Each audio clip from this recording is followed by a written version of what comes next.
दोस्तों आज हम लोग देखने वाले हैं कि गर्ल्स कैसे ट्रैक्टर चलाती हैं और बॉयज कैसे ट्रैक्टर चलाते हैं। लेकिन उससे पहले लाइक एंड सब्सक्राइब कर दो अगर आप अपनी माँ से प्यार करते हो, वरना ये शेर आपके सामने आ जाएगा। सबसे पहले आती है बॉयज की बारी।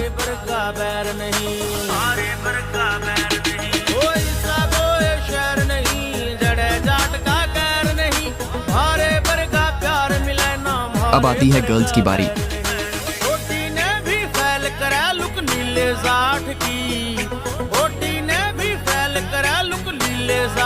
दोस्तों अब कमेंट बॉक्स में